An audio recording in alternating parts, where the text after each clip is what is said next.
What's good, you guys? Welcome back to my channel. Today's video is going to be all about some habits that could be keeping you broke and ultimately unhappy. We're very much programmed in our society to spend our time, our energy, our money on things that don't actually improve our lives and that are actually keeping us stuck in the rat race. I think that if you become conscious of some of these things, you can significantly improve your life and just find yourself a lot happier, making more money, and overall just have a healthier mindset when it comes to life and how you're approaching life so that you don't end up stuck in the rat race, which a lot of people end up stuck in because it's just it's so hard sometimes to see through the programming. So anyways, let's go ahead and just jump into what those things are. You guys know I always say I am not perfect by any means. I'm still learning and figuring out this whole life thing myself. But as someone who went to a really good business school, I was a marketing major. I'm someone who's always been really interested in learning about these things and understanding how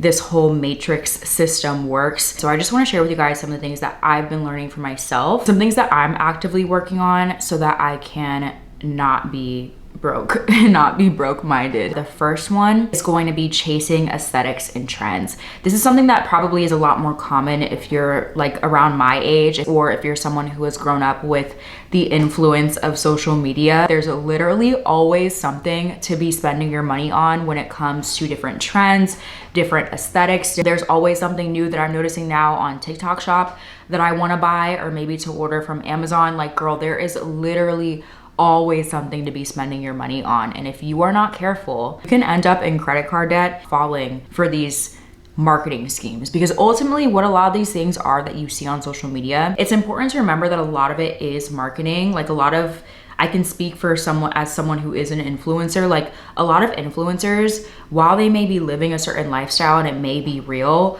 a lot of the things that they are getting, a lot of the experiences and the items that they're getting them for free. A lot of these companies, they know and they understand that when they send influencers free things and they make them, show these things off, it makes you as a consumer want to buy them.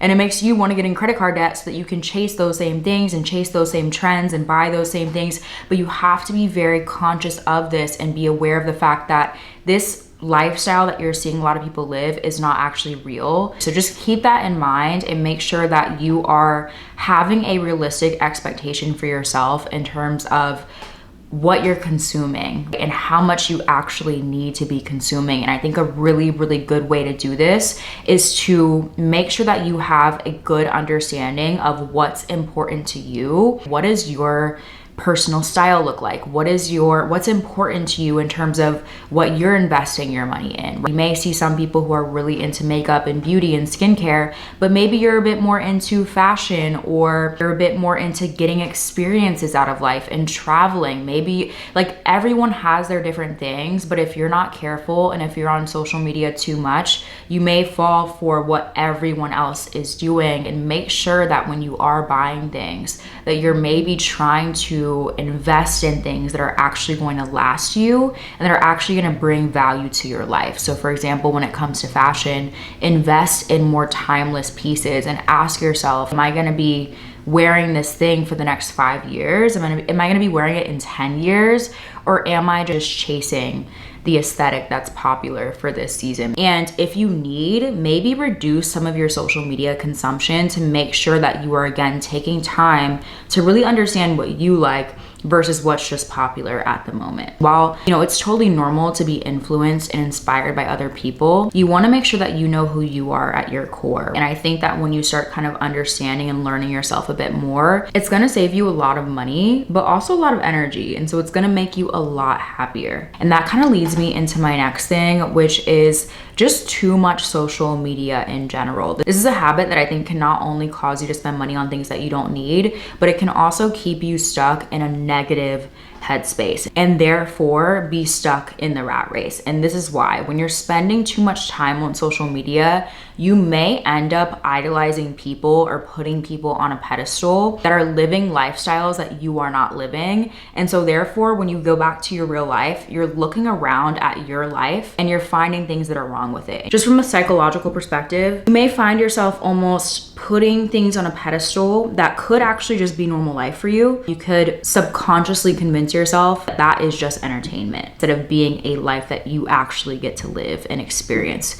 yourself. If you're spending a lot of time scrolling online, it's taking time away from you doing the things that could be improving your life or adding to it or helping you make money. And also I will say that like one danger with social media that I think a lot of people I'm noticing are falling into a bit more is falling for these like extreme views and almost like red pill, blue pill ideologies. There's just so many pages out there that I think for a lot of people, if you're in a vulnerable place and you feel like someone's putting out a video or, you know, some content that is really speaking to you, you can end up falling for some kind of ideology that is not actually helping you improve your life, and that is instead putting you in almost a fear-based way of thinking where you start believing the projections that other people have. So for example, if you're constantly watching videos of someone telling you that all men do is cheat and that love isn't real,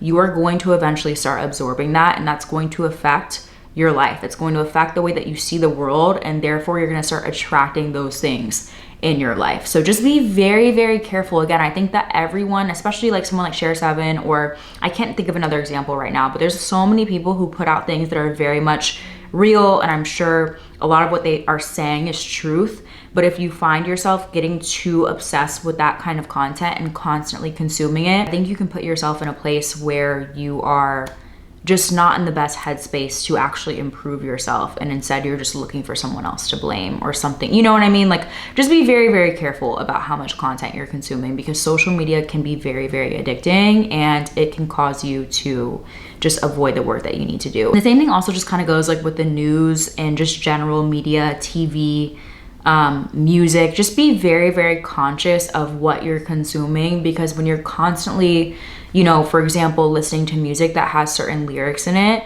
you are subconsciously being programmed, right? Keep that in mind. When you're constantly listening to someone like Drake or, I don't know, Sexy Red, like whoever, like I love some of their songs, don't get me wrong. A lot of what they're saying and some of this music is very toxic. And I know it doesn't seem like these things like relate to money, but they do very much go into play on your mindset and how you view the world and how you attract the things that you want out of life. A lot of things that we just see in the media are not on a good vibration. And you constantly watching drama, are you following the shade room? Like, spend your time doing something else, like educate yourself, like read some books, you know what I'm saying? The next habit is going out too much. This one kind of goes without saying, but obviously when you are spending your weekends drinking, going out, while it may be fun, like at a certain age, I think it gets to a point where you may start to notice that there's a good chance that it's just holding you back from being the person that you need to be. I'm all about going out from time to time for a special occasion or maybe when you're traveling, but if you're just doing it every single weekend, it could be, again, holding you back. Like, and oftentimes it can be used as a form of escape to try to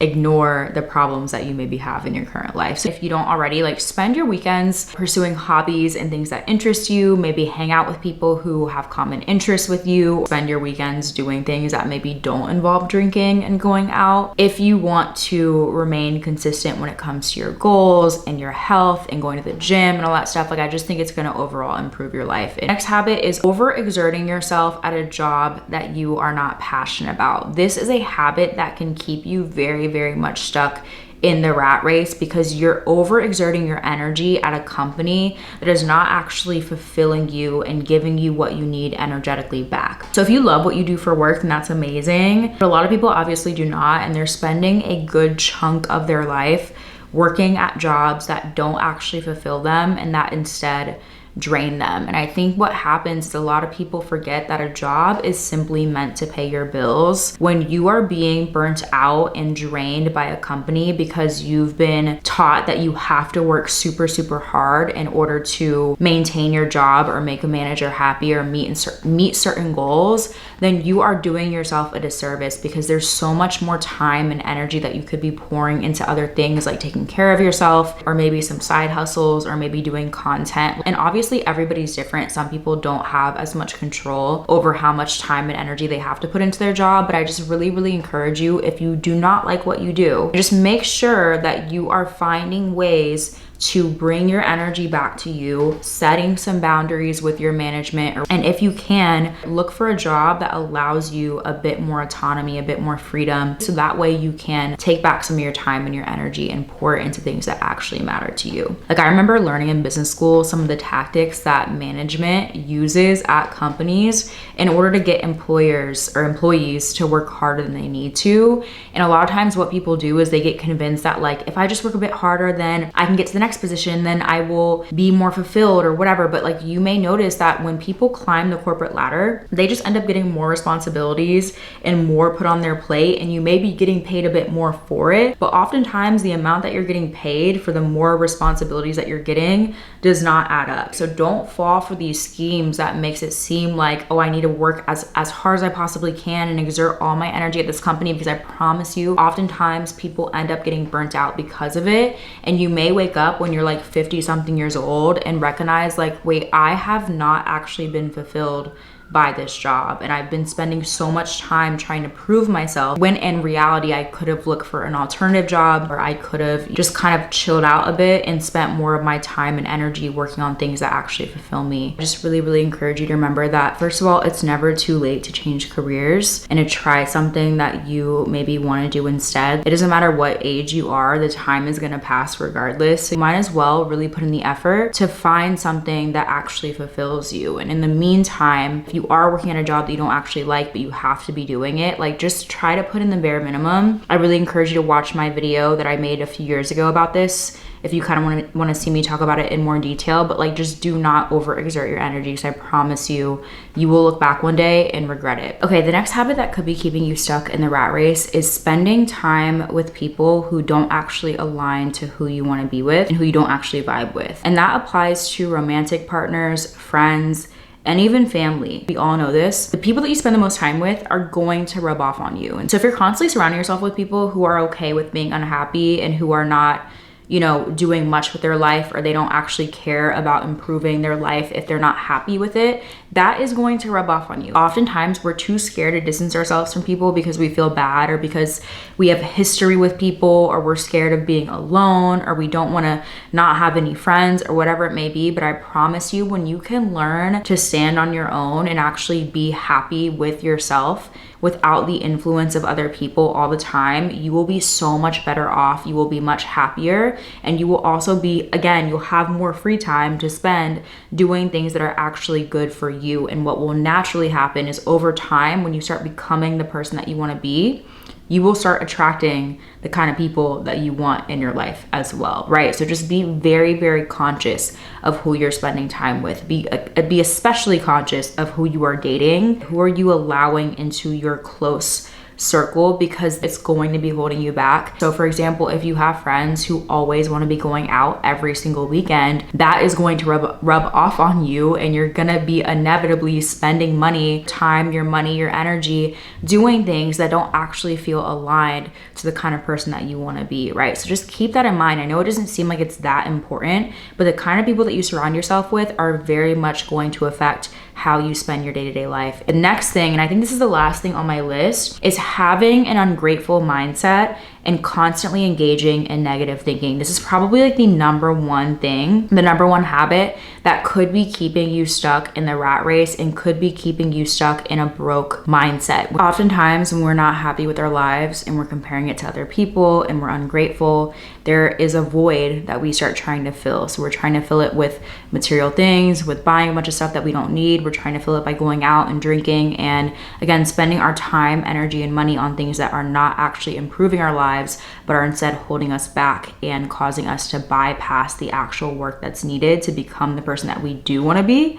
So what's really important while you're working on the habits that I mentioned before in the video is to also do the internal work that's necessary to fill that void and to start reframing the way in which you see your current reality. And the best way to do that is to cultivate, again, a grateful mindset and start really focusing on the good things that are happening to you day to day. Write down 3 things that you're grateful for every single day, maybe before you go to sleep at night or maybe in the mornings. Try to see everything that you have to do in order to, again, become the person that you want to be, whether it be working or cleaning or going to the gym or whatever it may be. Try to see these things as a blessing and as an opportunity for you to become a better version of yourself, so that you are therefore attracting even better things. And over time, life just becomes a lot easier, right? Because even if you don't have everything that you could want out of life right now, when you look around you and you're constantly grateful for what's in front of you, you naturally start living more in resonance with the kind of person that you want to become, because you believe